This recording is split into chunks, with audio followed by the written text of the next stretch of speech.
भयानक सच्ची घटना तुलसीचक गांव, जमताड़ा, झारखंड। झारखंड के जमताड़ा जिले का एक छोटा सा गांव तुलसीचक। गांव के किनारे बहती एक सुनसान नदी और उसके पास खड़ा एक पुराना बरगद का पेड़।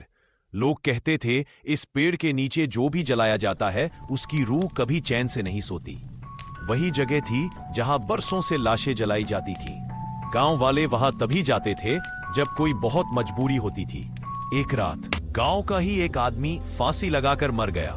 लोगों को डर था कि अगर पुलिस को खबर मिल गई तो पूछताछ में बड़ा झंझट होगा।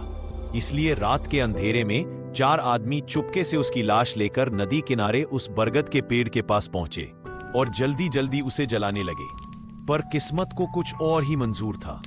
आग अभी आधी ही लगी थी कि दूर से पुलिस की जीप की रोशनी दिखी। सब घबरा गए।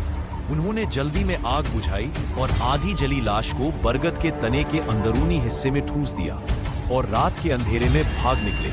सुबह किसी को कुछ पता नहीं चला। दिन बीतते गए। फिर एक दिन कुछ गांव के बच्चे बैल चराने नदी किनारे पहुंचे। एक बैल उसी बरगद के पास चला गया, वो हिस्सा जहां हमेशा घना अंधेरा रहता था। एक लड़का बैल को पकड़ने गया, पर जैसे ही उसने झाड़ियों को हटाया उसकी नजर पड़ी एक सफेद चादर में लिपटी आधी जली लाश पर, जिसकी आंखें अब भी खुली थीं और उनमें से नीली रोशनी झिलमिला रही थी। लड़का डर से कांपने लगा। बचाओ, इधर देखो, कोई है यहां।